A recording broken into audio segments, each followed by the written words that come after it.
Halo, selamat datang kembali di channel Biblio Narsisis Official. Kalian pernah berpikir gak sih kalau dunia setelah virus corona lenyap bakal seperti apa? Apakah akan sama saja seperti dulu atau akan berbeda? Namun, dalam kondisi krisis ini, hampir setiap negara memperlihatkan model dan solusi dalam mengatasi pandemi.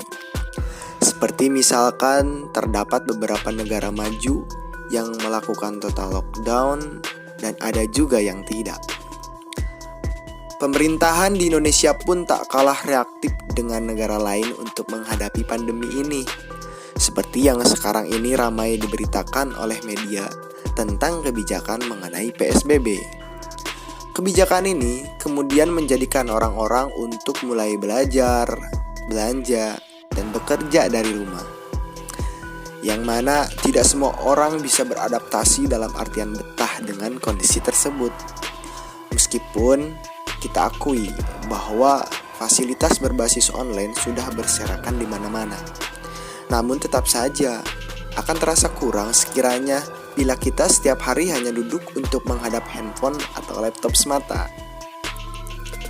Namun, ini merupakan tindakan yang mau tak mau harus diambil oleh pemerintah, karena pandemi ini memaksa orang-orang untuk lebih waspada dan membatasi kegiatan yang mengundang khalayak ramai. Sehingga, kini masyarakat harus mengadaptasikan dirinya dengan kondisi yang baru. Sebuah solusi untuk menekan angka penyebaran virus corona. Bagaimanapun, solusi harus tetap ada, apalagi dalam kondisi darurat seperti ini. Termasuk segala hal yang berkaitan dengan upaya menyelamatkan manusia dari ancaman virus, mulai disahkan dan diperbolehkan. Mari kita ambil contoh di China, di mana pengawasan terhadap rakyatnya semakin diperketat seiring pandemi ini berlangsung. Pemerintahan di sana melakukannya dengan telepon genggam dengan penanda warna. Kebijakan ini diupayakan untuk mengetahui siapa yang terinfeksi, siapa orang yang ia temui, bagaimana pergerakannya, dan di mana lokasi terakhirnya. Pengawasan ini bukan melalui agen-agen rahasia yang terdiri dari sekelompok orang atau bercak darah seperti zaman dulu. Namun, berkat kemajuan teknologi, kini pengawasan tersebut menjadi semakin taktis, cepat, dan bisa dengan gampang diketahui. Mungkin hal ini terasa sah-sah saja bila kita melihat kondisi darurat saat ini. Karena dengan adanya pengawasan lewat teknologi ini, masyarakat bisa dengan cepat mengetahui apakah dia sedang berada di dekat orang yang terinfeksi corona atau tidak. Nah, dengan adanya alat pengawasan ini, bisa saja kan membuat negara-negara yang sebelumnya tidak pernah setuju jadi setuju untuk menggunakannya. Kebijakan darurat. Seperti respon yang dikatakan Benjamin Netanyahu ketika memberi wewenang kepada Badan Keamanan Israel untuk menggunakan alat tersebut. Sebuah alat yang biasanya dipakai untuk memerangi teroris, kini dipakai untuk melacak pasien yang terpapar virus corona. Namun, bagaimana jika alat pengawasan ini dilegalkan untuk kemudian hari? Sebuah teknologi yang bisa melacak, memantau, dan memanipulasi masyarakat sipil yang pada zaman sekarang ini kehadirannya mulai bisa kita rasakan di sekeliling kita. Lebih dari itu, alat yang tadinya hanya bisa mengidentifikasi sesuatu di atas kulit, kini bisa menembus ke bawah kulit. Transisi dramatis. Manusia di luar sana bisa saja bereksperimen dengan sebuah alat yang dinamakan gelang biometrik, yang kemudian negara menuntut rakyatnya untuk memakai alat tersebut. Sebuah alat yang bisa memonitor suhu tubuh dan detak jantung manusia dalam 24 jam sehari.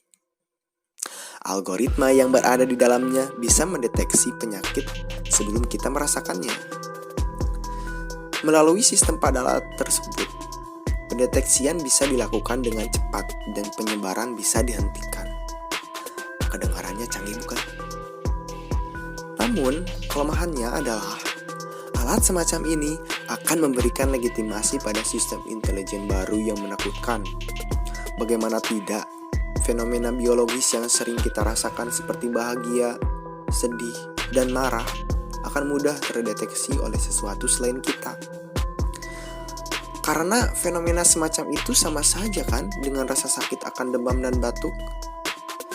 Dan bila mana sebuah perusahaan teknologi sudah memproduksi alat tersebut dan dilegalkan oleh pemerintah, maka akan ada yang lebih mengetahui diri selain diri kita sendiri. Data-data tersebut akan dengan mudah dikumpulkan oleh sekelompok orang yang tidak memiliki urusan dengan alasan kesehatan misalnya. Tentu ini berbahaya dan Anda bisa bayangkan. Sekali lagi, ini mungkin boleh saja digunakan untuk keadaan darurat, karena alat pengawasan ini digunakan secara spontan.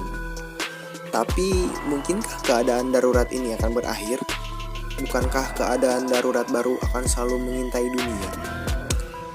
Seperti misalkan Israel pada saat berakhirnya perang kemerdekaan tidak pernah mencabut status darurat dan gagal menghapuskan tindakan darurat sejak tahun 1948. Di mana tindakan darurat tersebut mencakup penyensoran pers dan beberapa peraturan khusus. Meskipun pada akhirnya diputuskan berakhir pada tahun 2011. Pun untuk kasus virus corona, kita harus mengetahui konsekuensi pemakaian terhadap alat-alat pengawasan tersebut. Apalagi untuk sebuah negara yang haus untuk data pribadi dengan alasan kesehatan. Harus lebih memperhatikan sisi positif negatifnya serta efeknya di kemudian hari. Jangan sampai virus corona ini menjadi sebuah senjata untuk mendapatkan kuasa terhadap data pribadi masyarakat sipil. Coba saja, ketika Anda dihadapkan pada pilihan antara privasi dan kesehatan, mana yang akan Anda pilih? Sekian dan terima kasih.